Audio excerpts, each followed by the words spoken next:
আজকে শাওন আপার সাথে যেটা হয়েছে, আমি শাওন আপার জন্য না, একটা মেয়ের সাথে কেউ যদি এরকম মবের কথা বলে আপনারা সবাই রুখে দাঁড়াবেন। সেটা সে যেই পার্টি করুক না কেন, একটা মেয়ের সাথে যদি এইভাবে কথা বলে এটা কোনোভাবেই মেয়ে না, অ্যাকচুয়ালি ছেলে মেয়ে মবের শিকার হবে, এটা একটা সভ্য সমাজ, একটা সভ্য দেশে কোনোভাবেই গ্রহণযোগ্য না। এবং একটা কথা আমি আপনাদের, যেহেতু এখানে অনেক ক্যামেরা আছে সে কারণে আমি বলতে চাই, দেখেন একটা আর্টিস্ট, সেও একজন মানুষ, সেও পলিটিক্স করতে পারে। I have nothing to say there. হ্যাঁ, আমাদের অনেক আর্টিস্ট আছে যারা পলিটিক্স করে এবং সেটার জন্য সুবিধা পেয়েছে এবং অনেক অসুবিধারও শিকার হয়েছে, আগেও হয়েছে, এখন হয়েছে। That's the norm of the politics. But আমি যেটা বলতে চাই, সবার ঊর্ধ্বে সে একজন মানুষ এবং এফডিসিতে সে যখন আসে সে একজন আর্টিস্ট। একটা আর্টিস্ট যখন সমস্যায় পড়ে অন্য আর্টিস্টের উচিত তাকে সাপোর্ট দেয়া।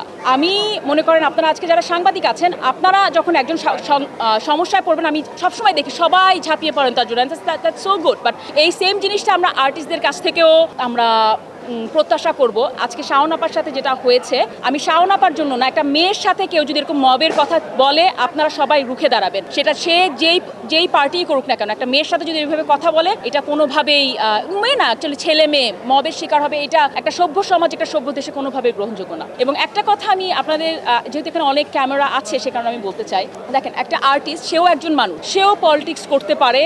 I have nothing to say there. হ্যাঁ, আমাদের অনেক আর্টিস্ট আছে যারা পলিটিক্স করে এবং সেটার জন্য সুবিধা পেয়েছে এবং অনেক অসুবিধারও শিকার হয়েছে, আগেও হয়েছে, এখন হয়েছে। That's the norm of the politics. But আমি যেটা বলতে চাই, সবার ঊর্ধ্বে সে একজন মানুষ এবং এফডিসিতে সে যখন আসে সে একজন আর্টিস্ট। একটা আর্টিস্ট যখন সমস্যায় পড়ে অন্য আর্টিস্টের উচিত তাকে সাপোর্ট দেয়া। আমি মনে করেন আপনারা আজকে যারা সাংবাদিক আছেন, আপনারা যখন একজন সমস্যায় পড়বেন, আমি সবসময় দেখি সবাই ঝাঁপিয়ে পড়েন তার জন্য, দ্যাটস সো গুড। বাট এই সেম জিনিসটা আমরা আর্টিস্টদের কাছ থেকেও আমরা প্রত্যাশা করব। এটা আমি বলে যেতে চাই, আজকে শাওন আপার সাথে যেটা হয়েছে, আমি শাওন আপার জন্য না, একটা মেয়ের সাথে কেউ যদি এরকম মবের কথা বলে আপনারা সবাই রুখে দাঁড়াবেন। সেটা সে যেই পার্টি করুক না কেন, একটা মেয়ের সাথে যদি এইভাবে কথা বলে এটা কোনোভাবেই মেয়ে না, অ্যাকচুয়ালি ছেলে মেয়ে মবের শিকার হবে, এটা একটা সভ্য সমাজ, একটা সভ্য দেশে কোনোভাবেই গ্রহণযোগ্য না।